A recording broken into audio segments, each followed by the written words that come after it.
안녕하세요. 저는 귀여운 손주가 태어날 날만 기다리고 있는 할머니입니다. 살면서 자식 농사만큼 중요한 건 없다고 하잖아요.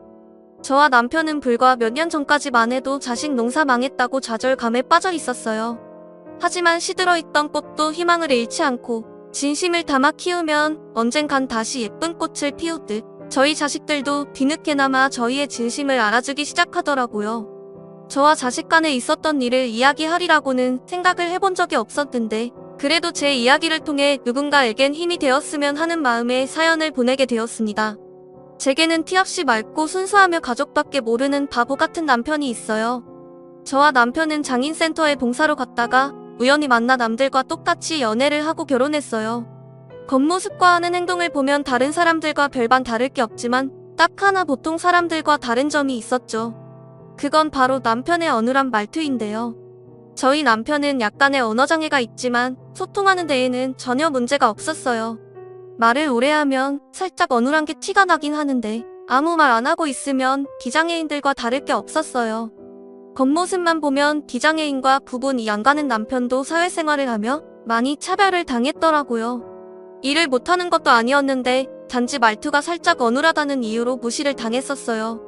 그래서 누구보다 장애인의 아픔을 잘 이해하고 봉사를 하면서 자신보다 더 몸이 불편한 장애인들을 돌봐줬어요. 저도 같이 봉사를 다니면서 남편을 통해 많은 것을 배웠죠.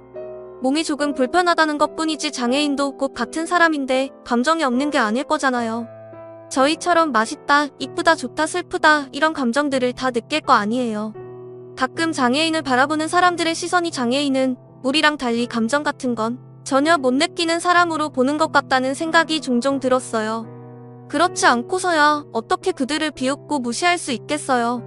언젠간 장애인에 대한 인식이 바뀌었으면 좋겠고 지금보다 복지도 좋아져야 한다는 생각에 저부터라도 바뀌어보자는 마음에 봉사도 많이 하고 기부도 종종 해왔던 것 같아요. 남편은 이런 생각하고 또 실천하려고 노력하는 사람 극히 드물다고 제게 엄지척을 날려주더라고요. 칭찬받으니 괜시리 기분이 좋고 더 열심히 하고 싶은 생각이 들었어요. 남편과 저는 봉사하면서 이야기도 많이 나누고 또 따로 만나면서 장애인들을 위해 우리가 할 수 있는 것들이 뭐가 있나 알아보면서 자연스럽게 친해지게 되었어요. 저는 남편과 그렇게 오래 말하면서 불편하다는 생각이 하나도 안 들었어요. 말투가 남들과 달리 아주 살짝 어눌하긴 하지만 의사소통이 안 되는 것도 아니고 남편이 제게 하고자 하는 말 다 할 수 있고 제가 남편에게 하는 말도 다 알아듣고 이해하니까요. 그리고 약자를 배려하고 아이들을 좋아하고 맑고 순수한 마음이 너무 예뻐 보였어요. 장애인이든 비장애인이든 상관없이 오로지 순수한 마음 하나만으로 제 마음을 빼앗아갔어요. 제가 결혼하고 싶은 사람이 생겼다. 고 부모님께 남편을 소개했을 때 솔직히 반대하실 줄 알았어요. 저희 부모님들이 가부장적인 성격이라 꽉 막혀 계신 분들이라고 생각했거든요. 그런데 남편을 보자마자 그동안 얼마나 고생을 많이 했겠냐고 안아주시는 거예요. 저를 워낙 엄하게 키우셔서 부모님께 그런 면이 있었는지 살면서 처음 알게 되었어요. 부모님은 못난 딸 잘 부탁한다며 안고 있던 남편을 쳐다봤는데 남편이 울고 있는 거예요. 그렇게 쉽게 울어서 딸을 믿고 맡길 수 웃으시니까 남편은 바로 옷소매로 눈물을 훔치더니 눈물 참으려고 눈을 부릅뜨더라고요. 그 모습에 저와 부모님이 얼마나 웃었는지 몰라요. 그렇게 예상보다 쉽게 결혼 허락을 받았고 상견례 후 결혼 날짜를 잡았어요. 역시 청첩장을 받은 친구들의 반응은 왜 그런 남자를 만나냐는 반응뿐이더라고요. 소문들로 들은 친구들한테도 같은 내용의 문자가 날라왔어요. 저는 그런 문자들을 받을 때마다 대답할 가치를 못 느껴서 답을 안 했죠. 그래도 제 결혼을 진심으로 응원해주는 친구들도 많았어요. 대단하다면서 자기들은 감히 그런 엄도 안 났을 것 같은데 저보고 많이 배운다고 하면서요. 처음엔 비꼬는 건가 싶을 수 있었는데 정말 제게 한 말이 뒷말은 아니야. 그 뒤로 정말 장애인 봉사도 다녀오고 간간히 기부도 하고 그러더라고요. 가끔은 저랑 저희 남편과 같이 장애인 봉사를 간 적도 있어요. 저로 인해 조금씩 바뀌는 친구들을 볼 때마다 괜히 뿌듯해지더라고요. 저는 지나가는 사람들이 전부 다 알 정도로 그렇게 유명한 화가는 아니었지만 제 그림을 찾는 마니아층이 탄탄하게 있어서 밥벌이를 하고도 남는 화가였어요. 원래 집이랑 작업실을 분리했었는데 작업실 가기 전 준비하는 시간이 너무 아깝더라고요. 그래서 이번에 결혼하면서 신혼집을 작업실 겸해서 조금 큰 2층 집으로 장만을 했어요. 1층은 온전히 저희 가족 생활하는 공간으로 활용했고 2층은 제 작업실 겸 남편 작업실로 만들었어요.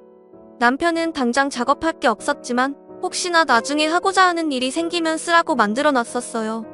하지만 아이들이 태어나면서 남편은 육아를 하느라 바빴고 남편의 작업실은 아이들의 놀이터가 되었죠.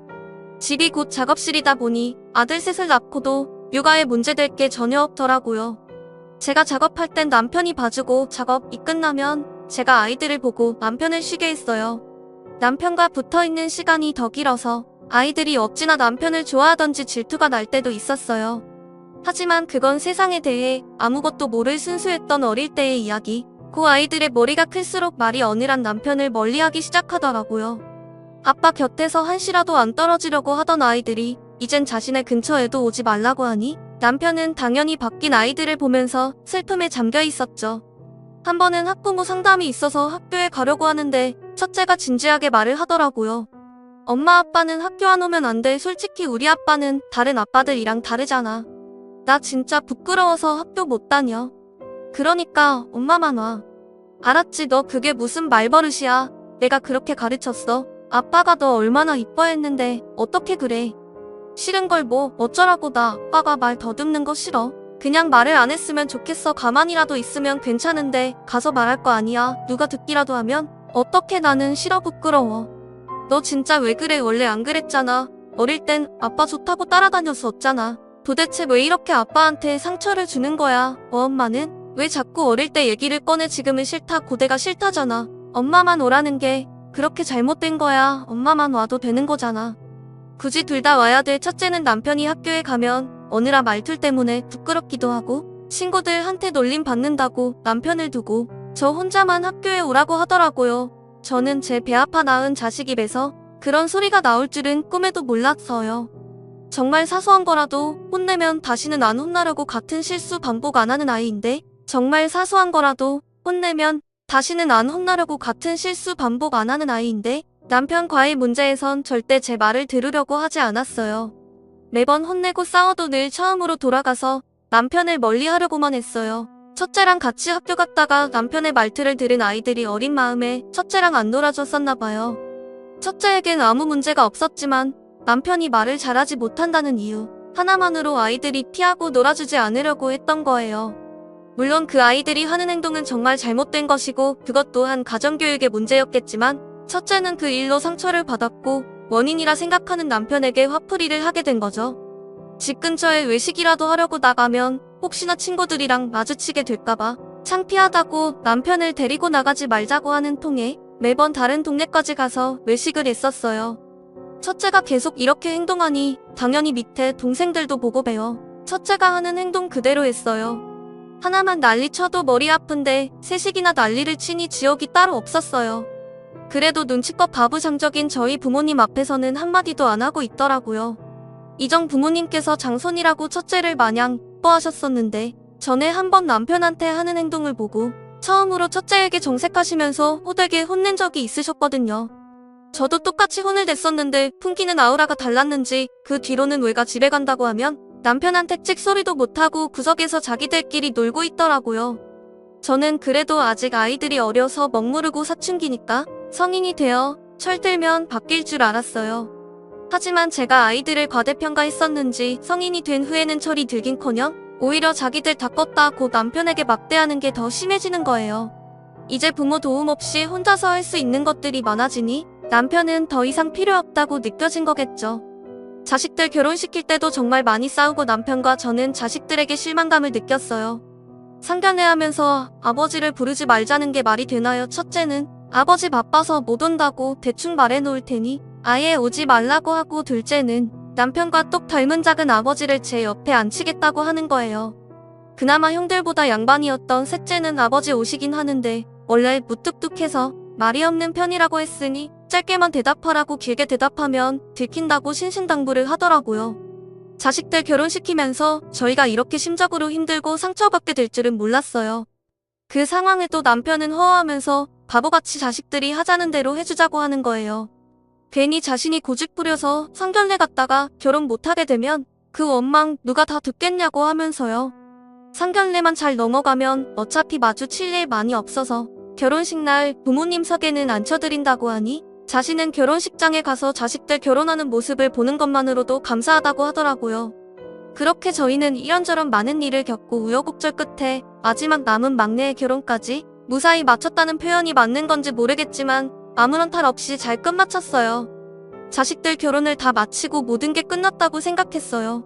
며느리들도 저희 남편이 말이 늘하다는 걸 알고 결혼을 한 것이었거든요. 그래서 이제는 조금 편하게 살 수 있지 않을까 했어요. 저희 자식들 중에 막내가 제일 먼저 저희에게 손녀를 안겨주었어요. 저희는 혹시나 사돈이랑 마주칠까봐 사돈이 가신 후에 보러 갔어요. 눈은 저희 아들을 닮고 나머지는 막내 며느리랑 똑 닮은 것이 너무 이쁜 거예요. 저는 손을 씻고 아이를 안아들었고 남편도 아이를 안아보고 싶어서 손을 씻고 기다리고 있었어요. 아이는 저를 보기 위해 눈을 뜨려고 안간힘을 쓰는데 어찌나 예쁜지 몰라요. 그렇게 제가 몇 분 정도 안고 있다가 남편에게 아이를 넘겨주려고 하는데 물을 떠오던 막내 아들이 그 모습을 보고 물을 내려놓더니 기겁하면서 달려오더라고요. 남편은 아직 애를 제대로 안아보지도 못했는데 막내 아들이 순식간에 아이를 낚아챘어요. 아, 아버지. 그렇게 애를 막 안으시면 어떡해요? 태어난 지 얼마 안 돼서 면역력도 약한데 애한테 병균 옮으면 어쩌려고 그래요? 왜 이렇게 생각이 없어요? 미안하다. 근데 나 손 씻었어. 윗누르 깨끗하게 씻고 아이 아는 거야. 옷이 더럽잖아요. 옷이. 밖에서 먼지 다 묻히고 왔을 거 아니에요. 가뜩이나 아이한테 문제 있을까봐 태어날 때까지 얼마나 걱정했는데. 너 방금 한 말 무슨 뜻으로 말한 거야? 아이한테 문제 있을까봐 걱정했다고? 무슨 문제 때문에 걱정한 건데? 혹시 내가 생각하는 그런 거 아니지? 어머니가 생각하는 거 맞아요. 혹시나 우리 애한테도 장애 있으면 어쩌나 걱정했어요. 유전일 수도 있는 거잖아요. 저희는 좋게 아니었지만 저희 딸은 그럴 수도 있잖아요. 오빠 부모님한테 말을 왜 그렇게 해? 내가 저번에도 그렇게 얘기하지 말라고 그랬지. 왜 계속 아버님을 못살게 굴어? 아이 일이네. 오빠도 아이 만지지 마. 내가 낳은 아이야. 막내 아들이 하는 얘기를 들으면서 얼굴이 점점 붉어지던 막내 며느리는 결국 못 참고 한 소리를 한 뒤 막내 아들에게 안겨있던 아이를 뺏어들었어요. 남편에게 사과하기 전까지는 아이 못 만지게 할 거라고 하니 어쩔 수 없이 사과를 하더라고요. 진심이라는 건 눈곱만큼도 찾아볼 수 없는 사과였지만요. 그래도 저희는 막내 며느리 덕분에 손녀를 마음껏 볼 수 있었어요. 막내 며느리가 매일같이 저희 집에 놀러와 저희에게 손녀를 보여주었거든요. 그러다 한 번은 막내 며느리가 짐을 싸서 저희 집으로 온 거예요. 아니 아가, 이게 무슨 짐들이야? 너 혹시 지혁이랑 싸운 거야? 그래서 짐 나온 거니? 그래 내 말이 맞아. 저 당분간만 어머님 아버님이랑 지내도 될까요? 저 오빠 버릇 고칠 때까지 집에 안 들어가려고요. 아이도 오빠한테 맡기고 왔어요.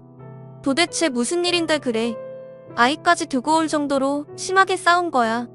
무슨 일로 싸웠는지 나한테 말해봐. 들어보고 내가 도울 수 있는 일이면 도와줄게. 오빠가 아이 데리고 여기 오는 거 싫어하는 거예요. 저는 같이 아이 봐주셔서 좋은데 그래서 화나서 당분간 나가 있겠다고 혼자서 아이 잘 키워보라고 하고 나와버렸어요. 그래서 그렇게 짐 바리바리 싸들고 여기로 찾아온 거야. 혹시 매일 와서 그런 건가? 그럼 일주일에 한 번 오겠다고 말 잘해보지 그랬어. 그게 사실 아버님이랑 아이랑 같이 있는 걸 안 좋아해서요. 자꾸 이상한 소리 하면서 아버님이 아이 못 만지게 하라고 하잖아요. 그래서 짜증나서 싸웠어요. 막내 아들은 막내 며느리가 아이를 데리고 저희 집에 가는 것에 불만을 품었어요. 정확히는 저희 남편이 아이를 만질까봐 난리법석이었던 거죠. 마치 남편의 손만 나와도 병에 걸리는 전염병 환자 취급을 하고 있더라고요. 도대체 나이를 얼마나 더 먹어야 정신을 차릴까 싶었어요. 막내 며느리는 그동안 아이 보느라 지쳤었는데 휴가라고 생각하고 여기서 쉬겠다고 하더라고요. 저는 아무 생각하지 말고 편하게 있고 싶은 만큼 있다가 가라고 했어요. 집에 며느리가 있는 거랑 없는 게 차이가 꽤 크더라고요. 어찌나 친딸처럼 살갑게 저희를 대하던지 이래서 딸을 낳아야 하는구나 싶었다니까요. 아무래도 며느리가 제 친딸은 아니? 어느 정도 벽이 있기 마련인데 막내 며느리는 전혀 없었어요.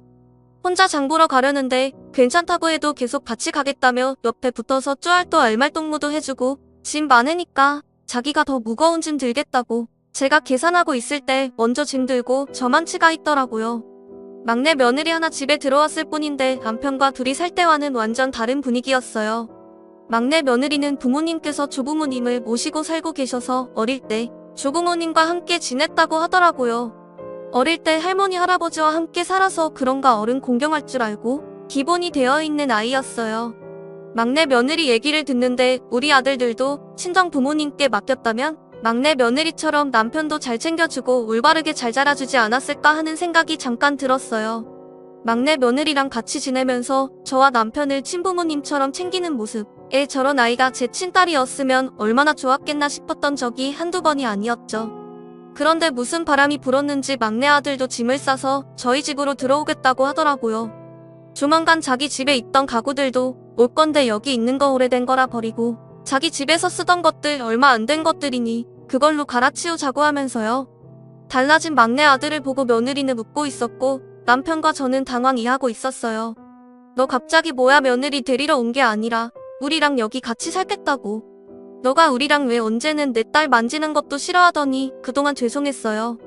집사람이 그러고 간 뒤로 많이 생각했어요. 그동안 제가 두 분께 상처만 준 것 같더라고요. 정말 반성 많이 했어요. 어머님 저희 여기서 살아도 되죠? 오빠도 살고 싶다잖아요. 저는 어머님이랑 아버님이랑 같이 사는 거 너무너무 좋아요. 나와 내 아버지는 상관없는데 너네가 불편하지 않겠니? 둘이 화해한 것 같은데 그냥 둘이서 재미나게 살지 그래. 우리는 괜찮아. 에이 뭐가 불편해요. 저희는 하나도 안 불편해요. 오빠도 결혼 전까진 여기서 살았던데 불편할 게 뭐 있겠어요. 그리고 저는 이렇게 같이 사는 게 더 재밌어요. 막내 며느리는 제게 팔짱을 끼면서 같이 살게 해달라고 애교를 부리더라고요. 저야 같이 살면 시끌벅적한 게 사람 사는 집 같고 좋지만 아이들이 불편할까 걱정이었어요. 아이들은 불편할 것 하나 없다고 같이 살겠다고 하길래 못 이기는 척 그러라고 했죠. 도대체 막내 며느리가 어떻게 꼬등인 건진 모르겠지만 막내 아들이 많이 달라졌더라고요. 아직은 어색하지만 먼저 남편에게 다가가서 과일 건네고 목욕탕도 같이 가는 거예요. 달라진 아들의 모습에 놀라서 막내 며느리를 쳐다보면 아무 말 없이 웃으면서 어깨를 으쓱하더라고요. 제가 다른 건 몰라도 며느리 하나는 정말 잘 떴다는 생각을 했어요. 다른 아들들과 며느리들은 명절이나 특별한 일 아니면 연락도 안 하는데 막내 며느리는 스스로 시댁살이를 자처하니 어찌 안 이뻐할 수 있겠어요. 그렇게 막내 아들 내외랑 지내다 명절이 다가와 삼형제의 내외가 모이게 되었어요. 첫째와 둘째는 달라진 막내 아들을 보고 비아냥거리기 바쁘더라고요. 지혁이 말이야 언제부터 저렇게 아버지를 챙겼다고 난리를. 아버지 뒷공무니만 쫓아다니네. 벌써부터 유산 노리고 저러는 건가. 에이 설마. 근데 아버지 유산이랄게 내가 어머니 유산이면 몰라도 지혁이 아예 집도 정리하고 여기서 산다며. 진짜 아버지 우리 몰래 숨겨놓은 재산 있는 거 아니야? 그렇지 않고서야 저렇게 챙길 필요가 있어. 같이 아버지 무시할 땐 언제고 이제 와서 왜 저래 이놈들아. 제발 철 좀 들어라. 너넨 언제 철 들려고 이러냐. 형이라는 놈들이 동생 욕을 해서 쓰겠어. 동생 좀 보고 배워. 뒤에서 동생 욕한다고 바쁜 한심한 아들들 머리를 숟가락으로 가볍게 쳤어요. 제가 자신들 옆에서 밤을 숟가락으로 퍼먹고 있자 서로 눈짓을 하더니 제 옆에 바짝 붙어서는 혹시 남편에게 숨겨진 재산이 있냐고 묻는 거예요. 아무래도 막내가 돈 냄새 맡고 저러는 것 같다고 하면서요. 남편한테 막대하는 것도 모자라서 막내를 돈밖에 모르는 속물로 만드는 게 너무 괘씸하더라고요. 그래서 먹고 있던 숟가락으로 다시 한번 아들들 머리를 내려쳤어요. 이번엔 힘 좀 실어서 내려치니 아팠는지 머리를 감싸주더라고요. 저는 주제를 바꿔보려고 손자 얘기를 하기 시작했어요. 너네는 언제 애 낳으려고 그러냐. 다 늙어서 낳을래. 너네 지금 결혼한 지가 언제야. 너는 6년 너는 4년 됐지 않았니. 그러다 노산으로 애 낳기 힘들어진다. 낳을 거면 빨리 낳아. 아 나도 낳고 싶어. 낳고 싶다고. 지금 누구 때문에 못 낳고 있는데 우리라고 뭐 이러고 싶어서 이러는 줄 알아. 맞아. 우리도 아들 딸 낳고 싶은데 무서워서 못 낳고 있는 거야. 엄마는 잘 알지도 못하면서 우리한테 그래. 무섭긴 뭐가 무서워. 애는 여자가 낳지. 니까 낳아. 막내 봐라. 막내는 벌써 낳아서 지금 애가 저만큼 컸다. 그러니까 쟤는 장애야. 낳을까봐 겁나지도 않나. 어떻게 낳을 생각을 했지? 나는 진짜 우리 애도 장애 있을까봐 못 낳겠던데 우리는 운 좋게 건강하게 태어났지만 한 달 걸러서 우리 애가 장애 있으면 어떻게. 우리 집사람도 엄청 걱정해는 낳고 싶은데 문제 생길까봐. 아들들이 저렇게 얘기하니 며느리들도 무섭다고 한마디씩 거들기 시작하더라고요. 저는 와중에 남편이 제 심부름으로 잠시 밖에 나가 있어서 이 자리에 없다는 게 다행이라는 생각이 들었어요. 만약 같은 공간에 있어서 이 말을 들었다면 얼마나 상처를 받았겠어요. 순간 저도 욱해서 아들과 며느리들한테 그런 식으로 살지 말라고 소리쳤고, 제 목소리가 커진 걸 듣고 부엌에 있던 막내 아들 네가 무슨 일이냐고 뛰쳐나왔어요. 진짜 보자 하니까 너네 진짜 그딴 식으로 살지 마. 그러다 천벌 받아. 그리고 첫째랑 둘째 너네는 부모님이 그렇게 가르치셨니? 시아버지 대우 그딴 식으로 하라고 하셨어. 어머님 무슨 일이에요? 왜 목소리가 커져요? 싸우는 거예요. 너네 아버지는 장애 가지고 태어나고 싶었겠니요. 너네가 그동안 아직은 어려서 그렇겠지? 성인이어도 아비가 안 되어봐서 아비 마음을 모르겠지 하면서 그냥 넘겼어. 근데 정도가 심하지 않니? 우리는 걱정도 못해. 솔직히 우리가 틀린 말 한 것도 아니잖아. 우리 몸에 아버지 유전자 있으니까 우리 자식이 장애아로 태어날 가능성이 있는 거 맞잖아. 큰아주머님 말을 왜 그렇게 해요? 키워준 아버지한테 그렇게밖에 말 못해요. 저희 할아버지도 장애인이셨어요. 근데 저희 아빠도 저도 비장애인이고 제 딸도 비장애인이에요. 막내 며느리는 첫째 아들 말에 들고 있던 뒤집개를 바닥에 던지면서 소리쳤어요. 갑작스러운 막내 며느리의 고백에 다들 놀란 듯 막내 며느리만 쳐다보고 아무 말도 못하더라고요. 그리고 울분을 토하듯 지금은 우리가 비장애인이지만 우리라고 장애인 안 될 줄 당장이라도 사고 잘못 나면 장애인 될 수 있는 주먹을 쥐면서 소리 질렀어요. 서열로 보나 나이로 보나 막내인 셋째 며느리가 자신들에게 삿대질하면서 소리를 질러도 맞는 말뿐이니 첫째 둘째 아들 내외들이 아무 말도 못하더라고요.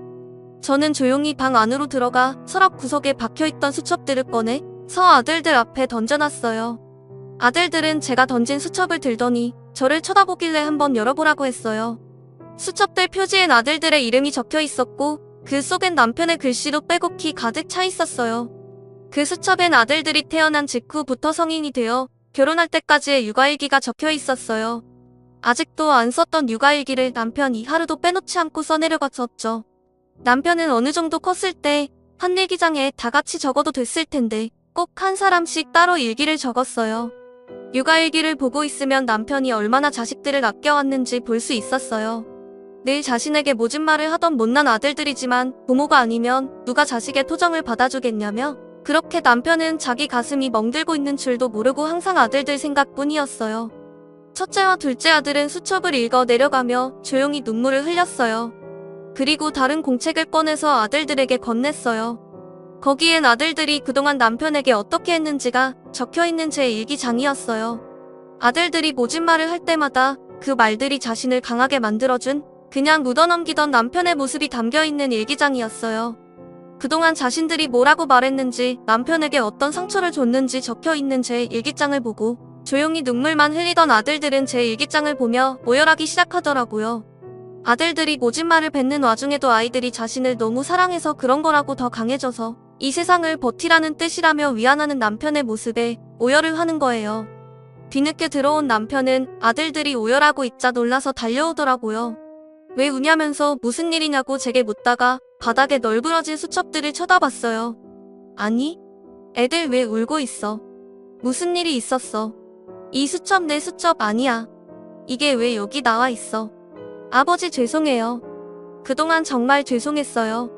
철없던 저희를 용서해주세요. 저희는 아버지 마음도 모르고 정말 죄송해요. 저희는 지금까지 가슴에 대못 박는 말만 했는데 아버지는 한 번도 저희 원망 안 하시고 정말 죄송해요. 아버지 저희가 잘못했어요. 용서해주세요. 용서할 게 뭐 있어. 너희들 내 자식들인데 나는 너희들 미워했던 적 단 한 번도 없었어. 그러니까 너네는 용서 구할 일 없었던 거야. 나한테 죄송할 필요 없어. 너네 덕분에 나도 많이 성장했어. 고마워. 오히려 자신을 성장시켜줘서 고맙다는 남편의 말에 아들들은 대성통곡을 했어요.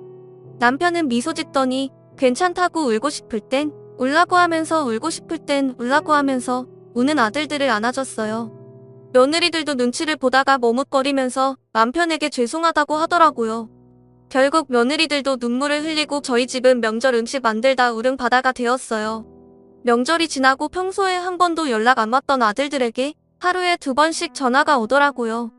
오전엔 아침은 먹었는지, 오늘 뭐 할 건지, 저녁엔 저녁은 먹었는지, 오늘 뭐 했는지, 이렇게 2번씩 꼬박꼬박 저희 안부를 묻곤 했어요.